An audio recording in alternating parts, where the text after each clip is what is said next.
আপনারা যারা প্রথম দিকে বসে আছেন, মানে গেট থেকে দূরে আছেন, একটু এগিয়ে আসবেন গেটের দিকে। আমাদের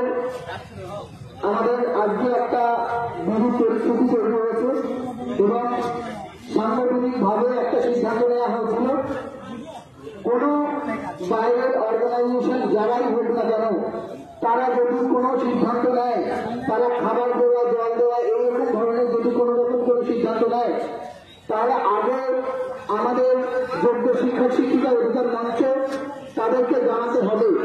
এটা প্রথম আমরা আলোচনা করে সিদ্ধান্ত নিয়েছিলাম। নেওয়ার পর তারপর যদি মনে হয় যে সেই ব্যক্তি বা সেই অর্গানাইজেশন নিঃস্বার্থভাবে আমাদের পাশে দাঁড়াতে চাইছেন এবং কোন রকম রাজনৈতিক দল নয় এবং কোন রকম ভাবে সেখান থেকে কোনো ব্যাকপুশ নেই, তবেই একমাত্র আমরা সেই খাবার বা জল আমরা অ্যাকসেপ্ট করবো। আমরা জানি যে খাবার বা জলে কোনো রং থাকে না, অবশ্যই থাকে না, এটাও আমি মেনে নিচ্ছি, কিন্তু তার মানে এই নয় যে খাবার বা জল ব্যবহার করে কেউ আমাদের মঞ্চকে রাজনৈতিকভাবে মানে দাগিয়ে দেবে, এটাও কিন্তু আমরা মেনে নিতে পারবো না।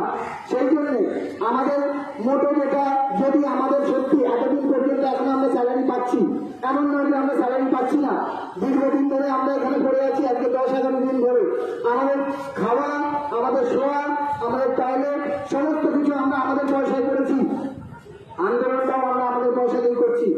আজ যে আন্দোলনটা আপনারা 10 দিন ধরে করেছেন, আজকে যদি একটা শুধু দিন ভাতের জন্য সেই আন্দোলনটা আজকে অন্যদিকে চলে যায়, তাহলে সেটা কিন্তু আমি যেমন নিজেকে ক্ষমা করতে পারবো না, তেমন আপনি হয়তো নিজেকে ক্ষমা করতে পারবেন না।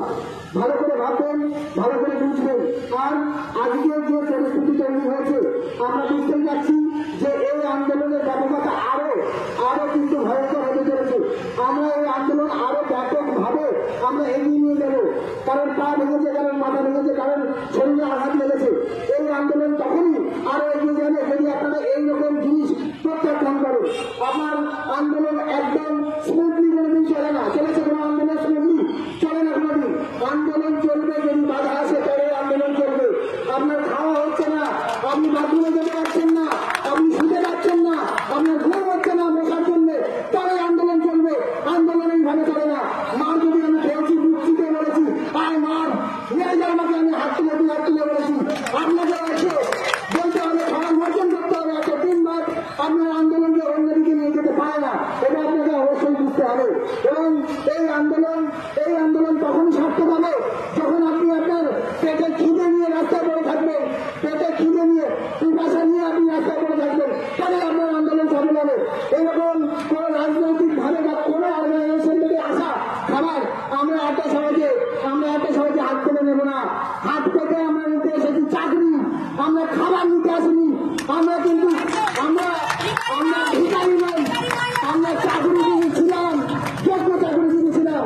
তাই আমরা যদি নিতেই হয় এখান থেকে কিছু নিয়ে যদি ঘুরতে হয়, তাহলে সেটা চাকরি নিয়ে ঘুরবো।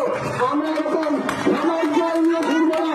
বলে রাখবেন, খাবার জল নিতে এখানে আমরা আসিনি, আমরা নিতে এসছি চাকরি নিতে এসছি। লাঠির পা খেলে খাবো, লাঠি খেলে খাবো, যা হবে জীবনে সবকিছু নিয়ে নেবো, কিন্তু আমরা এখান থেকে আমাদের চাকরি না নিয়ে ফিরবো না।